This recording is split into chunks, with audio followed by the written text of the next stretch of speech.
Hi అండి, అందరికీ నమస్కారం. ఈరోజు మీరు చూస్తున్న ఈ రెసిపీ వచ్చేసి కారప్పొడి అండి.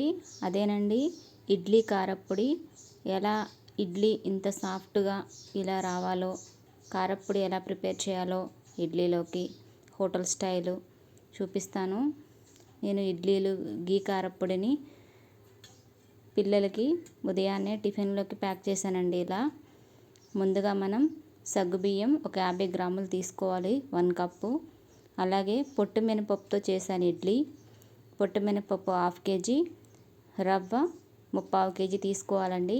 ఇది కేజీ ప్యాకెట్, 3/4 కేజీ వరకు తీసుకుందాం మనం రవ్వని. ఇప్పుడు వీటిని నానబెట్టుకుందాం. ముందుగా సగ్గుబియ్యాన్ని నానబెట్టుకుందాం వాటర్లో. ఇవి ఉదయాన్నే నానబెట్టుకుంటే ఈవినింగ్ కల్లా నానిపోతాయి మంచిగా. ఇప్పుడు మినపప్పు నానబెట్టుకుందాం. పొట్టు మినపప్పు ఆరోగ్యానికి చాలా మంచిదండి. ఇట్లా పొట్టు మినపప్పుతో చేసిన ఇడ్లీ తింటే చాలా మృదువుగా సాఫ్ట్గా వస్తాయి ఇడ్లీలు. పొట్టు ఉంటుంది కదా, ఆరోగ్యానికి చాలా మంచిది, చాలా బలం కూడా. అలాగే ఇప్పుడు ఇడ్లీ రవ్వ నానబెట్టుకుందాం. చూడండి, సన్నటిది 3 వంతులు నానబెట్టుకుందాం, అంటే 3/4 కేజీ. అదే మనం గుండు మినపప్పు తీసుకుంటే కనుక 1/2 కేజీకి కిలో ఇడ్లీ రవ్వ నానబెట్టుకోవాలి. కానీ పొట్టు మినపప్పు కదా, మనం కడిగేటప్పటికి అది కొంచెమే వస్తుంది పప్పు. అందుకని మనం రవ్వ తక్కువ వేసుకోవాలి. 3/4 కేజీ వరకు వేసుకుంటే కరెక్ట్గా సరిపోతుంది. ఇడ్లీలు చాలా బాగా వస్తాయి. సాయంత్రం వరకు నానిపోతాయండి. చూడండి, నానిని సగ్గుబియ్యం. పొట్టు మినపప్పు చూడండి ఎలా నానిందో, బబుల్స్ అన్నీ వచ్చినాయి చక్కగా. ఇప్పుడు దీన్ని శుభ్రంగా కడిగేసుకుందాం. పొట్టంతా తీసేసుకుని బాగా రఫ్ చేసి పిసికి శుభ్రంగా కడుక్కోవాలండి. చూడండి, ఇలాగా అక్కడక్కడ మనకి పొట్టు తగులుతుందనమాట. అలానే ఉండాలి, అప్పుడే కొంచెం ఆరోగ్యకరం మనకి. ఇప్పుడు ఈ మినపప్పుని గ్రైండింగ్ చేసుకుందాం, గ్రైండర్లో వేసుకుందాం. మిక్సీ పడితే కనుక అంత బాగా రావండి ఇడ్లీ, గట్టిగా వస్తాయి. గ్రైండర్లో అయితే మనం రోట్లో రుబ్బుకున్నట్టే వస్తాయి. పిండి చాలా ఒదిగిస్తుంది. తప్పకుండా మీరు కూడా గ్రైండర్ కొనుక్కొని ఏ టిఫిన్ ప్రిపేర్ చేసుకున్నా, మనం ఇడ్లీలు వేసుకున్నా, దోశలు వేసుకున్నా, గారెలు వేసుకున్నా, గ్రైండర్లో పట్టిన పిండి చూడండి ఎంత టేస్ట్ ఉంటుందో. ఆయిల్ పీల్చవు, పిండి ఒదిగిస్తాయి, చాలా టేస్టీగా ఉంటాయి. ఇప్పుడు మనం సగ్గుబియ్యాన్ని కూడా వేసేసుకుందాం. మెత్తగా నలగాలండి. కొంచెం వాటర్ వేసుకొని మధ్యలో మెత్తగా ఒక అరగంట సేపు గ్రైండింగ్ పట్టుకోవాలండి. ఇవి నలగాలి. 30 మినిట్స్ వరకు పడుతుంది మెత్తగా నలిగేపాటికి. ఈ గ్రైండర్ వచ్చేసి రైనో కంపెనీ అండి, బటర్ఫ్లై కంపెనీ. 3000 అవుతుంది. ఈ గ్రైండర్ తీసుకుని నేను 10 ఇయర్స్ అవుతుంది. ఇప్పుడు వరకు ఏం ఖరాబ్ కాలేదండి, చెక్కు చెదరలేదు, చాలా బాగా పనిచేస్తుంది మోటార్ అదంతా. 2 రాళ్ళ గ్రైండర్ ఇది. నాకైతే చాలా యూస్ఫుల్ అవుతుంది.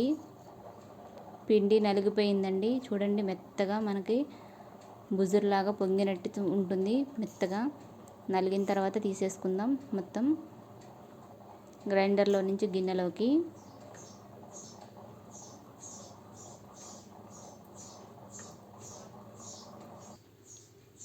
ఇప్పుడు రవ్వను కూడా శుభ్రంగా కడిగి 2 సార్లు చూడండి ఇలాగా మనం గట్టిగా వాటర్ పిండేసి వేసుకోవాలి మినపిండిలోకి. పొట్టు మినపప్పు కదండి, చాలా మంచిది. ఇడ్లీలు చాలా మంచిదన్నమాట, మనకి చాలా బలాన్ని ఇస్తాయి, యూస్ఫుల్ అవుతుంది. గుండు మినపప్పు కన్నా పొట్టు మినపప్పు ఇంకా మంచిదండి న్యాచురల్గా. ఇలా మనం రవ్వని మొత్తం గట్టిగా పిండేసి చేతులతో పిండిలోకి వేసుకుని ఇలా కలపాలి చేత్తో. పైన క్రింద మొత్తం కలిసేలాగా ఈవెన్గా మొత్తం రవ్వ మొత్తం పిండిలో కలపాలి శుభ్రంగా. ఇంకా వాటర్ ఏమి యాడ్ చేయకూడదు. మొత్తం కలిపిన తర్వాత చూపిస్తాను పిండి ఎలా ఉందో. చూడండి ఇలా ఉండాలి, గట్టిగానే ఉండాలి. లూజ్ అయితే ఇడ్లీలు గట్టిగా వస్తాయి, అందుకని మనం ఇడ్లీ పిండి కొంచెం గట్టిగానే పట్టుకోవాలి. లూజ్గా పట్టకూడదు. బాగా దోశల పిండిలాగా పడితే ఇడ్లీలు గట్టిగా వస్తాయండి. ఇదొక టిప్పు. పిండి గట్టిగా ఉండేలాగా చూసుకొని మూత పెట్టుకొని ఓవర్ నైట్ అంతా బయటనే ఉంచాలి. మార్నింగ్ కల్లా పిండి పులిసి మంచిగా పొంగుతుందన్నమాట. ఈలోపు మనం స్టవ్ ఆన్ చేసుకుని మూకుడు పెట్టుకుని ఒక 2 స్పూన్లు వేసుకోవాలి. ఆయిల్ ఎక్కువ వేయకూడదండి, కొంచెమే వేసుకుని ఒక 15 నుంచి 20 ఎండుమిరపకాయల వరకు వేసుకుని దోరగా వేపుకోవాలి. ఇప్పుడు ఈ ప్రిపేర్ చేసేది కారప్పొడికండి, ఇడ్లీ కారప్పొడికి హోటల్ స్టైల్. ధనియాలు ఒక 2 స్పూన్లు వేసుకుందాం. మంట సిమ్లో పెట్టుకోవాలి, హైలో పెట్టకూడదు. మాడిపోకుండా సిమ్లో పెట్టుకొని నిదానంగా వేపుకోవాలి. ఆయిల్ కూడా ఎక్కువ పట్టదు, 2 స్పూన్లు. అలాగే 4 రెబ్బల కరివేపాకు వేసుకోవాలి. కరివేపాకు కూడా వేసుకుని దోరగా వేపాలి.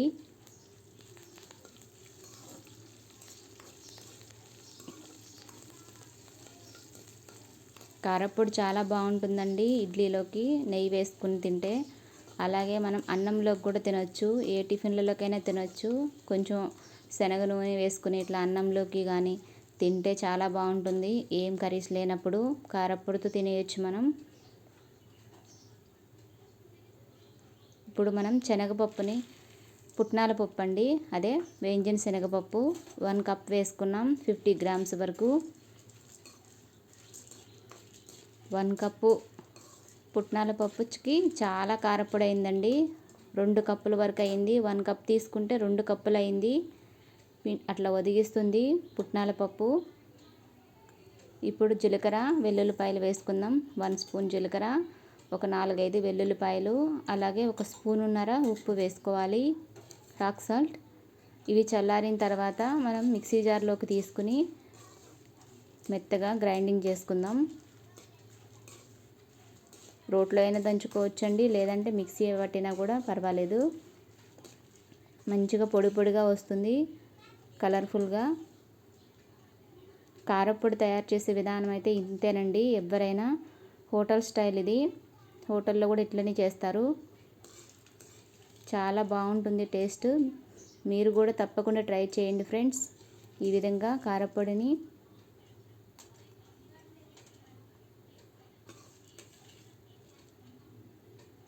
ఈ పక్కా కొలతలతో చూపిస్తున్నాను. 1 కప్పు పుట్నాల పప్పుకి మనం కారప్పొడి 2 కప్పులు అయిందనమాట. మిక్సీ పట్టుకుందాం. చూడండి 2 వాయిల కింద పట్టుకున్నాను మిక్సీని.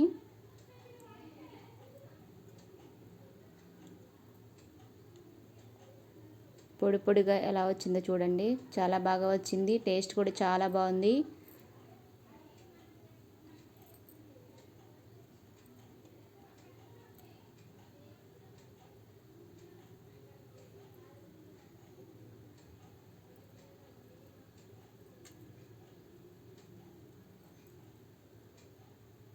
ఈ విధంగా పట్టుకోవాలి బరకగా. అక్కడక్కడ కొంచెం పుట్నాల పప్పు తగులుతూ ఉంటుంది. వెల్లుల్లిపాయ, జీలకర్ర వేసాం కదా, ఆ ఫ్లేవరు తినేటప్పుడు చాలా మంచిగా అనిపిస్తుంది. కారం కూడా పర్ఫెక్ట్గా సరిపోయిందండి. 15 నుంచి 20 ఎండుమిరపకాయలు 1 కప్కి. ఏ టిఫిన్లోకైనా ఎప్పుడైనా తినొచ్చు ఈ కారప్పొడి.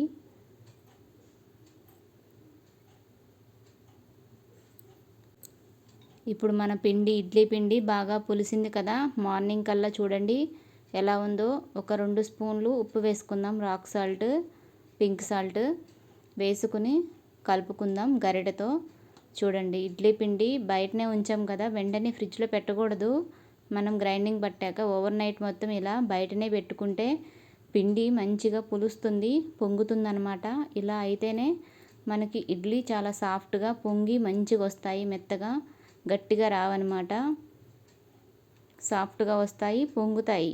పొంగటం వలన చాలా సాఫ్ట్గా అనిపిస్తాయి మనకి ఇడ్లీ. పిండి ఇలా ఉండాలన్నమాట. పిండి కంపల్సరీగా ఇట్లా పులవాలి. అప్పుడే మనకి తిన్నా కూడా కడుపుబ్బరం లేకుండా ఉంటుంది, గ్యాస్ పట్టకుండా ఉంటుందండి. ఇప్పుడు మిగిలిన పిండి ఉంటుంది కదా మనం ఇడ్లీ వేసుకున్నాక, ఆ పిండిని ఫ్రిడ్జ్లో పెట్టుకోవాలి. మళ్ళీ మనం ఇడ్లీ వేసుకునే ముందు ఒక అరగంట ముందు బయట పెట్టుకుంటే కూలింగ్నెస్ తగ్గి మంచిగానే ఉంటుంది. అప్పుడు మళ్ళీ నార్మల్గా రూమ్ టెంపరేచర్కి రావాలి. ఇలా ఉప్పు వేసాం కదా, బాగా కలిపిన తర్వాత ఇడ్లీ రేకులకు నెయ్యి అప్లై చేసుకోవాలండి. ప్యూర్ గీ, ఇది గేదె నెయ్యి. 1 స్పూన్ వేసుకుని అన్ని గుంటల్లో ఈవెన్గా స్ప్రెడ్ చేసుకున్న తర్వాత ఇడ్లీ పిండిని రేకుల మీద వేసుకుందాం, ఒక్కొక్క గరిటె చొప్పున.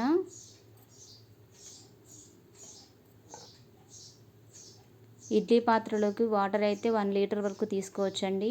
అడుగున 1 లీటర్ వాటర్ పోసుకుని ఈ రేకులు పెట్టి ఉడికించుకోవాలి మనం.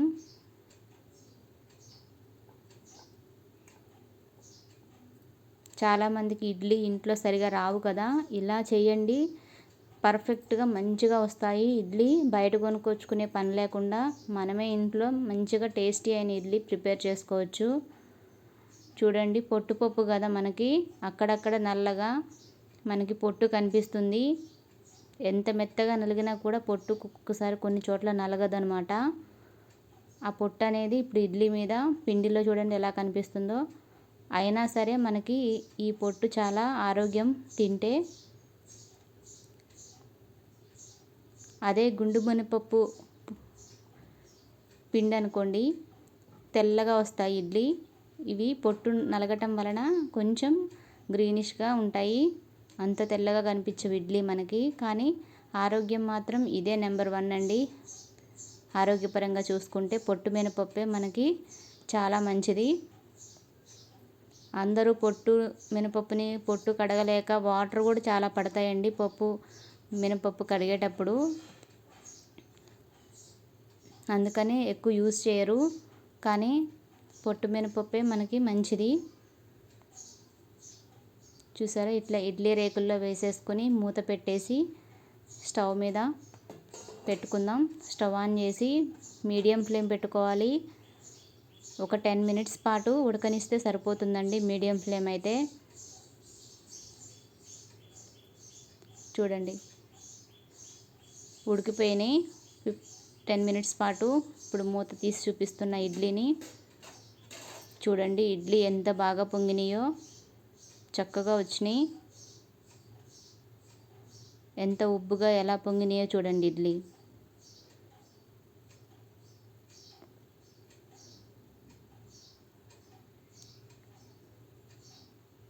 ఇప్పుడు మళ్ళీ మనం మూత పెట్టేసుకుని ఒక 5 నిమిషాల పాటు మూత పెట్టుకుని అలాగే వదిలేయాలండి. వేడివేడిగా అలా పెట్టేసుకోకూడదు, సరిగ్గా రావన్నమాట.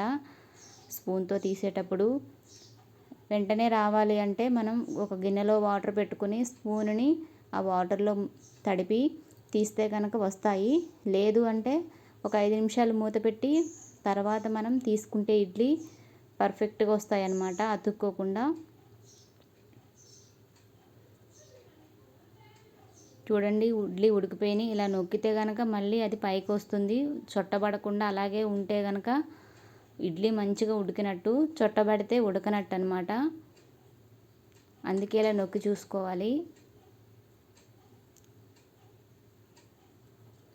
ఇప్పుడు మనం ప్లేట్లోకి తీసుకుందాం ఇడ్లీని 5 మినిట్స్ తర్వాత. ఈజీగా వచ్చేస్తాయి.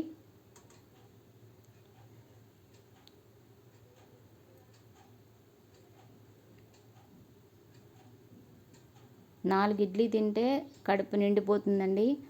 మళ్ళీ 2-3 వరకు కూడా మనకు ఆకలి అనిపించదు.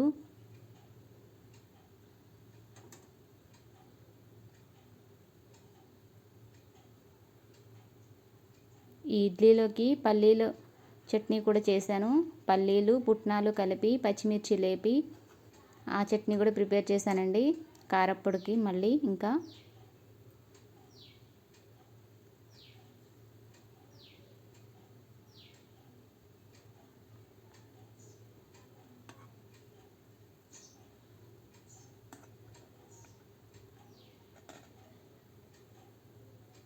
చూసారా ఇడ్లీ ఎంత లావు వచ్చిందో, మనం వేసిన పిండికి ఎలా ఉబ్బిందో, బాగా ఉడికి పొంగిని అనమాట ఇడ్లీ మంచిగా. చూడండి చాలా సాఫ్ట్గా వచ్చినాయి. ఇప్పుడు మనం ఈ ఇడ్లీల మీద నెయ్యి వేసుకుందాం. ఒక 2-3 స్పూన్లు ఇలా నెయ్యి ఇడ్లీ మీద వేసుకుంటే చాలా బాగుంటుంది ఇడ్లీ. ఇంకా కమ్మగా అనిపిస్తుంది, తినే కొద్దీ తినాలనిపిస్తుంది. నెయ్యి ఇష్టం లేని వాళ్ళు వేసుకోకండి.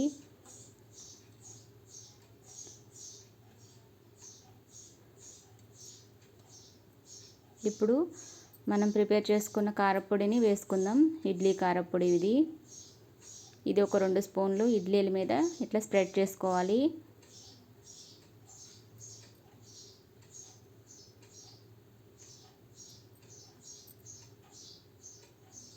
పిల్లలకి టిఫిన్ కింద కూడా కట్టొచ్చండి ఇలాగ మనం ఎర్లీ మార్నింగ్.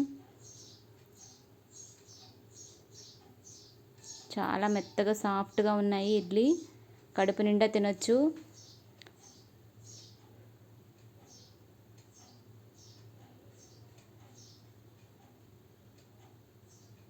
మీరు కూడా ఇలా ట్రై చేయండి ఫ్రెండ్స్. ఇడ్లీ గీ కారం, ఇడ్లీని కారపొడిని ఇడ్లీ గీ కారం పొడి.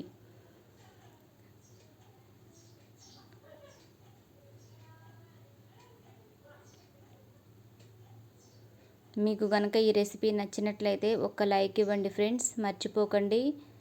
లైక్ చేయడం మర్చిపోకండి ఫ్రెండ్స్.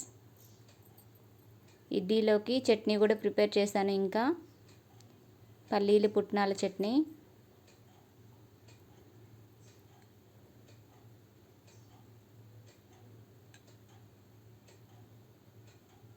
ఓకేనా ఫ్రెండ్స్, సబ్స్క్రైబ్ చేసుకోవటం మర్చిపోకండి. Thank you for watching.